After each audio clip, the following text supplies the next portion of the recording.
Okay, I'm going to do some examples of solving quadratic equations. And we can always tell it's a quadratic equation if we've got a squared term. All right, so here we go. Okay, first problems. We've got x squared equals 4x. And it is just remarkably tempting to divide both sides by x and get the fact that x equals 4.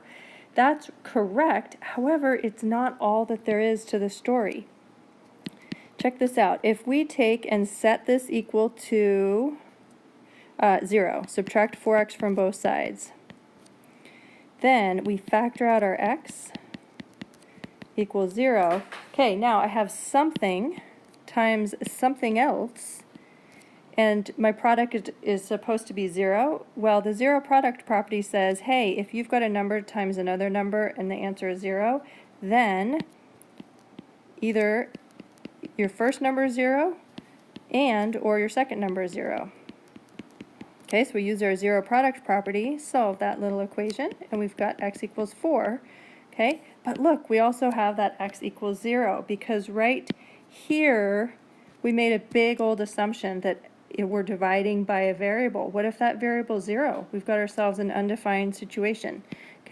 Okay, so instead of dividing by 0, what we're going to do instead is set equal to 0 and then factor.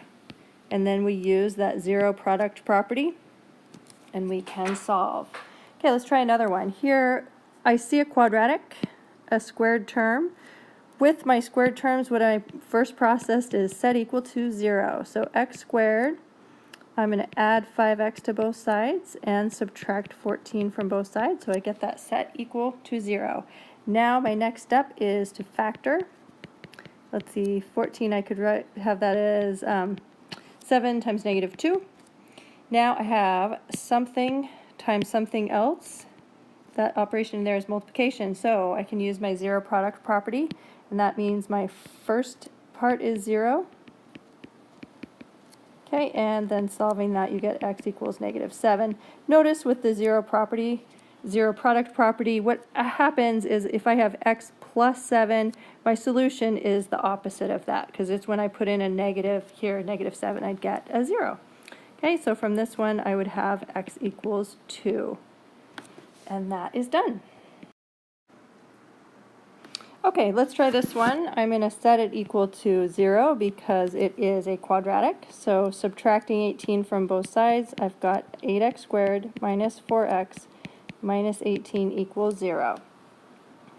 And the first thing I notice is that all of these are even, so I can go through and divide both sides by 2. That might make my life just a tiny bit easier. And I get 4x squared minus 2x minus 9 equals 0. And then I'm also always just going to see, could I maybe factor this? Let's see, I could have 2 times 2, 3 times 3. One of these has to be negative, one positive for that negative 9. That wouldn't work. So maybe it would be 4 times 1. It's worth just taking a look and seeing if it will factor. This one won't. If it doesn't occur to you quite quickly that it factors, that's fine. You can just use your quadratic formula. Okay, so here we go. Okay, so the coefficient of x squared, that's the a, which in this case is 4. The coefficient of x, that's the b, which in this case is negative 2. And the number is the c. Okay, so we're going to put a, b, and c, those values, into the quadratic formula. So x is equal to the opposite of b, so it would be the opposite of negative 2 plus or minus the square root of b squared, so in this case b is negative 2, so 2 squared minus 4 times a, which is 4, times c, which is negative 9. Okay, and that's all over 2 times a, which in this problem is 4. It's a common mistake for students not to have that the fraction bar go all the way to the beginning of the numerator. Okay, so make sure that that entire numerator is being divided by 2a. Okay, so now I'm going to simplify this a little bit. I've got x is equal to 2 plus or minus the square root of 4. And let's see, negative times negative is positive, and then 16 times 9 is 144. Okay, and that's all over 2 times 4, which is 8. And then I can simplify just a little bit more. So I would have x equals, I'm going to go ahead and just divide each part of the numerator separately with that 8. Okay, the square root of 144 is 148 all over 8. And the square root of 148, that's even. That is divisible by 4. And it's 4 times 37. So this would simplify x equals 1/4 plus or minus.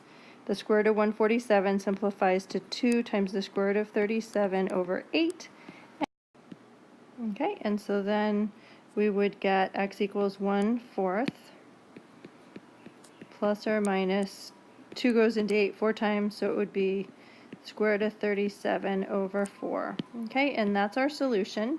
Now, if I was asked to write the solution set, that just means list those as two different numbers. So it's the set of the two numbers 1/4 plus square root of 37 over 4, and then the other number is 1/4 minus square root of 37 over 4. And those are two just decimals, and those decimals make that original equation true. All right, so that is quadratic formula. Set it equal to 0. Set equal to 0. Check really quickly, does it factor? If not, then you can just use your quadratic formula, figure out your coefficient of x squared, figure out your coefficient of x, figure out your plane number. Those are your a, b, and c, and then plug it into the equation. Okay, I've got 2 more problems to do in this video. So here I have an equation where I just have an x squared term is equal to a number. The easiest way to do these is to take the square root of both sides. I could use the quadratic formula, but it's way more complicated than needed. Instead, what we can do is just divide both sides by 3, and we get x squared is equal to 25. And since I know that 5 squared is equal to 25, that gives me a solution. But notice negative 5 squared, that's also equal to positive 25. So that's my other solution. I need both. Okay, so when I take the square root of both sides, I need to take the positive and negative square root of 25. That's the square root principle. And that allows us to get both of those solutions. Okay, so that is that. And it works also if I have 3x squared is equal to a negative 75. No problem, I can just divide both sides by 3, giving me x squared is equal to negative 25. And then I go and take the square root of both sides, making sure to take positive and negative square root of 25.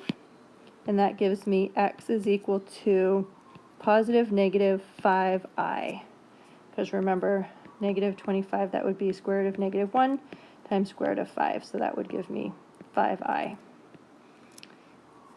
All right, so there's our square root principle. And it is hard to remember to take that positive and negative square root, but that's really important to get both of those answers.